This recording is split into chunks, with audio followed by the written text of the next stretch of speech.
in Ukraine. And they've had great success against Russia. We have to continue to keep that going. We have to win here.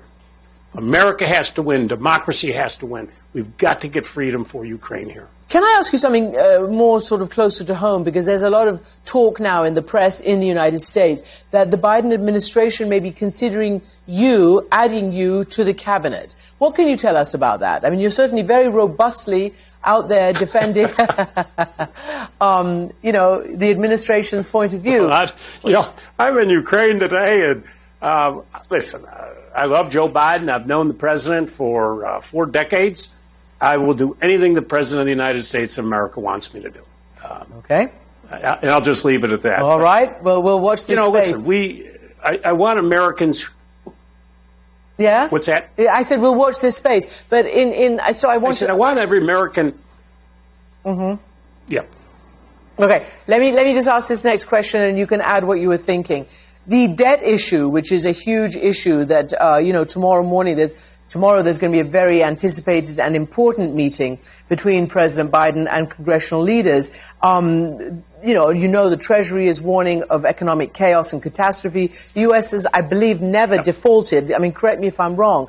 But it's more than just a domestic political issue. People like Hillary Clinton and others have called it a matter of national security. And presumably all the people in the region are waiting to see if America, keeps its international and national obligations. What do you think is going to happen?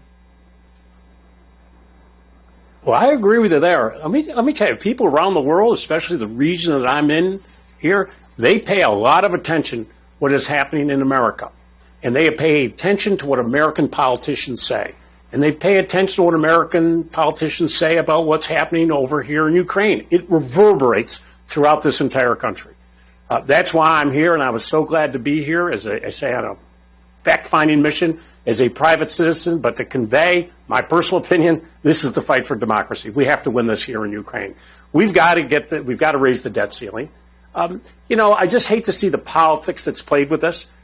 When President Trump was in office, there were no issues. Democrats joined in to raise the debt ceiling. Now you've got Republicans in Congress. I think trying to do politics with this, we need to raise the debt ceiling. I could not agree more with Secretary Yellen. I mean, we are going to run out of money. I agree with Secretary Henry Kissinger. This would be catastrophic for families at home. This will affect everybody at home, every person who has a credit card, everybody who has a mortgage. If the United States of America defaults on its debt, and as we all know, this is debt that's already been incurred. This is not future spending. This is past spending. We're the United States of America. We pay our bills. Right.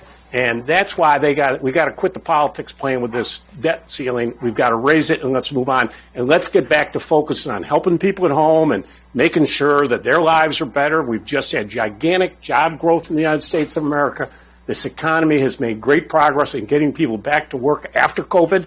That's what we should be focusing on, not this debt debate, which literally is sending a horrible message in America. But I can tell you, over here, it's not a good message, and they're wondering if America defaults on their debt and doesn't pay their bills, what happens to us? They are in the middle of fighting a war here against Russia. And as I say, we need to stop them. I spent an entire day here meeting with children who have lost their home. Yeah, I want to put up some of the pictures of those children, the ones that you've watched be, reunified. There's some pictures, but tell us about that, because that's a huge problem for the Ukrainians. We've got this lovely picture of you and this young boy who's been reunited with his parents, as you said. And the Ukrainians obviously have been, desperate to get back many who've been abducted. Thousands and thousands, they say. So we have a group in which I spent 8 hours with, Save Ukraine. It literally has 11 facilities throughout Ukraine here, where they basically bring in people who have been displaced. Their homes have been demolished, and they give them temporary housing, and they're providing education for the children. I sat and talked to a child 3 days ago, and this child had lived in a bomb shelter in a basement for 6 months. The only time he got out of that shelter was to go to the bathroom and try and find some water. And there were all of these children. But they need, as the director told me, he said, we have 11. We could use 150 of these facilities. So Save Ukraine, I can't say enough good work that they are actually doing. But then they took us to a Save Ukraine facility, the next step in housing where families are put. And I wanted to meet some of the children who had been kidnapped. And I spent a half an hour in a, one room, bed room where you have 3 children and the mother and father. And this mother explained to me what happened to her child. Her child was there, 15 years old, taken for 6 months. And he was rescued. Mm-hmm. And Save Ukraine has rescued about 100 children. But they have thousands more. They have to do it. This mother was forced to have her child put on a bus.